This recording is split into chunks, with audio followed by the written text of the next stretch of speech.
Okay, picture this. A $30 million private jet sitting on the tarmac. It's gleaming. I mean, the paint looks like a mirror, and the inside is absolutely immaculate. You've seen them before, for sure. But have you ever really stopped and wondered who actually does that? Who is responsible for that perfect, almost surgical level of clean? Well, the answer is a professional you've probably never even heard of. They're called aircraft detailers, and their world is, believe me, way more complex than you can imagine. You know, this whole idea is summed up perfectly in this quote from Rob Kennedy's AvGeek in Residence series. He compares these detailers to the invisible staff at this fancy old club you knew as a kid. You never saw them, but their work was everywhere. It completely defined the entire experience. And that's exactly the world we're diving into today. The invisible, meticulous, and absolutely crucial profession of the aircraft detailer. All right, so first things first, we have to get one thing straight. This is not just a cleaning job, not even close. We're talking about a super high-stakes environment where one tiny mistake can have huge consequences. The real secret to this job is in those two words: preserves and protects. See, a detailer's work goes way beyond just making things look pretty. They have to use these very specific aviation-approved products. Why? Because the wrong chemical could literally corrode metal. It could fry sensitive avionics or block a critical sensor. So their work, it actually extends the life of the aircraft's finish and directly impacts its safety. And this is where you really see the difference. You know that quick clean an airliner gets between flights? That's one world. Private jet detailing? That is another planet entirely. It's meticulous, it's specialized, and it's almost always done by independent contractors who are absolute masters of their craft, polishing, waxing, and deep cleaning every single surface until it is perfect. So, how does this incredible skill actually turn into a business? I'm sure you've seen those TikToks, right? Detailers showing off these gleaming jets and flashing these massive invoices. But honestly, that social media hype, it often hides a much tougher financial reality. First, let's just wrap our heads around the stakes here.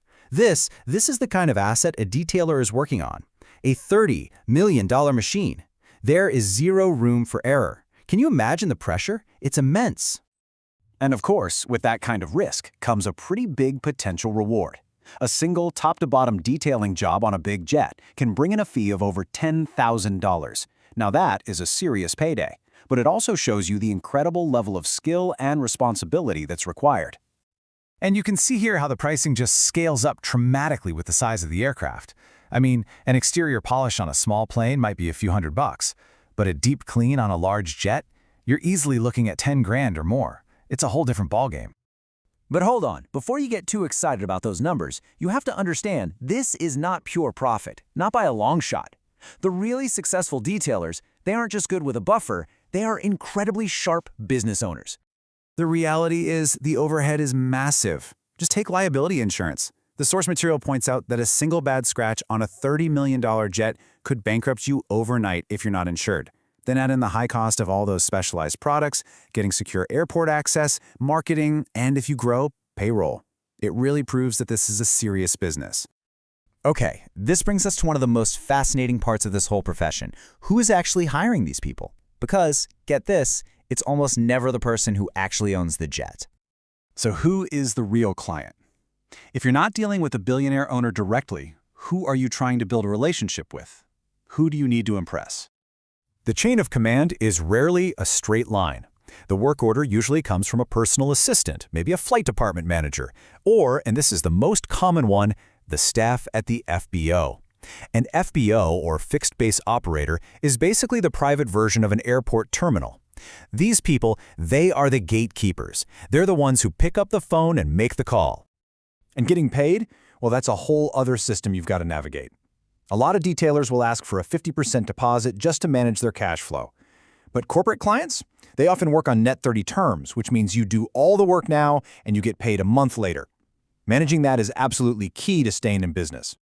At the end of the day, success really boils down to one thing: reputation.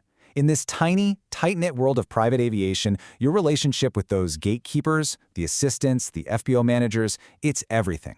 Professionalism, respect, that doesn't just get you called back, it gets you referrals. And referrals are the absolute lifeblood of this business.